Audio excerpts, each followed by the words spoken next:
You are watching South Asia Newsline and have the top stories we are tracking for you on Monday, the 4th of December. Winter session of Parliament begins with loud chants of PM Modi after poll wins. Gunmen kill bus passengers in Gilgit Baltistan, reminiscence of 2012 sectarian attack. And Bangladesh secures $8 billion boost for climate resilience.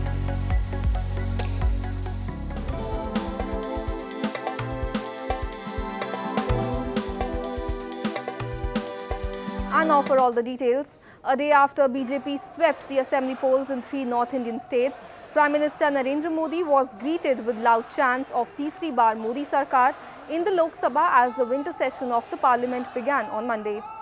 Ahead of the proceedings of today, PM Modi said the political temperatures in the country are soaring even though the winter is approaching slowly. He further said that winter session of parliament is a golden opportunity for opposition parties to do something constructive. तो जो विपक्ष में बैठे हुए साथी हैं, ये उनके लिए गोल्डन अपॉर्चुनिटी है। इस सत्र में पराजय का गुस्सा निकालने की योजना बनाने के बजाय इस पराजय में से सीख करके पिछले 9 साल से चलाई गई नकारात्मकता की प्रवृत्ति को छोड़ करके इस सत्र में अगर सकारात्मकता के साथ आगे बढ़ेंगे तो देश उनके तरफ देखने का दृष्टिकोण बदलेगा। The winter session will have 15 sittings till December 22. The government has presented heavy legislative agenda of the session with key bills to replace the colonial era criminal laws, a draft legislation to provide for a framework for appointment of the election commissioners. Invaluable service to society in various capacities. Authorities in India's southern states of Tamil Nadu and Andhra Pradesh on Monday closed schools and offices, halted flights and evacuated coastal areas ahead of a severe cyclonic storm expected to make landfall in the next 24 hours, causing torrential rains. The 2 states were on high alert for damage with warnings issued for fishermen not to venture out into the sea. In Andhra Pradesh, where the cyclone Mishong is expected to make a landfall on Tuesday morning, authorities have so far evacuated over 7,000 people from coastal districts and were mulling to evacuate a total of 28,000 people. Due to this cyclone, during last 24 hours, many places recorded heavy to very heavy and 1 or 2 places extremely heavy rainfall also occurred. Now, over the districts Chennai, Tiruvallur, Kanchipuram, Chengalpet, the heavy rainfall and strong winds are likely to continue till today night. Moving on, members of the Jeay Sindh Freedom Movement marked National Sindhi Cultural Day with widespread protests demanding a stop in illegal immigration as well as release of missing persons from Sindh allegedly kidnapped by Pakistani forces. The participants were seen holding the national Sindhi flags, banners and posters. They also asked for the dismissal of a scheme of Baharia town and to stop the forced conversion of Hindu girls. The protesters appealed to the human rights organizations to notice their demands. There are several nationalist parties in the province who advocate for a free Sindh nation, calling Pakistan an occupier that has been exploiting their natural resources. And at least 9 people were killed after unknown gunmen attacked a bus in Chilas in Gilgit Baltistan this past weekend. No group has claimed responsibility, however the region has been marred by sectarian violence for past several decades.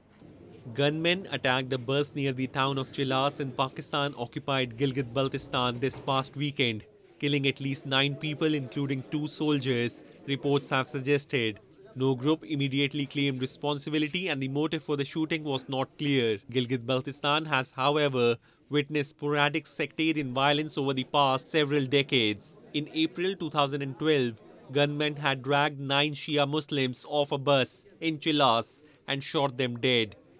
आसपास जो की थी ना जिन side खिरिन side जो आसपास road के side से ही किया है, लेकिन बहुत फायर कम नहीं, 200-250 fire. Chilas is also near a China-backed dam under construction. Locals have long accused Pakistan and China of atrocities and indiscriminately exploiting natural resources with no regard to their rights. Moving on, A coalition of development partners has unveiled an $8 billion fund dedicated to assisting Bangladesh in mitigating and adapting to the impacts of climate change, which IMF is leading. IMF Chief Kristalina Georgieva informed that Bangladesh has been at the forefront of those warning about the elevated risks of climate change for vulnerable countries. Sea level rise and storm surges have allowed seawater from the Bay of Bengal to infiltrate drinking water sources. According to a World Bank report released in March 2018, the number of people displaced by climate change in Bangladesh could reach 13.3 million by 2050, making it the country's #1 driver of internal migration. India has agreed to the new Maldives government's request to withdraw military personnel stationed in the island nation, Maldives President Mohammad Muizzu claimed on Sunday. The remarks came 2 days after Muizzu met India's PM Modi on the sidelines of the COP28 climate summit.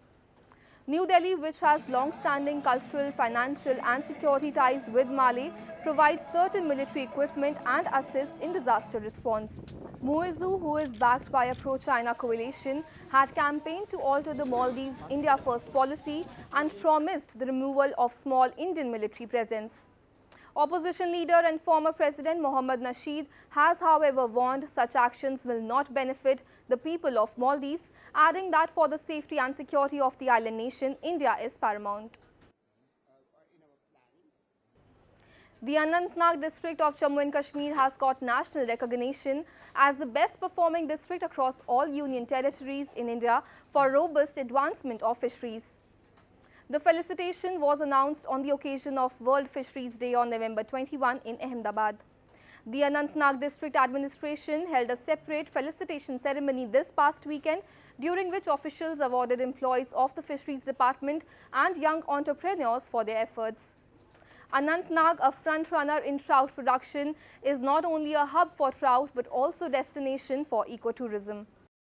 कोशिश ये है कि इनकी जो कहानियाँ हैं ये लोगों तक पहुँच पाए और कैसे ये न सिर्फ रोज़गार अपने लिए खड़ा किया है बल्कि बाकी लोगों को भी दे रहे हैं और एक बाशी इकोसिस्टम पूरा बना है जिसमें फीड वाला, ट्रांसपोर्ट वाला, रेस्टोरेंट वाला जुड़ा है।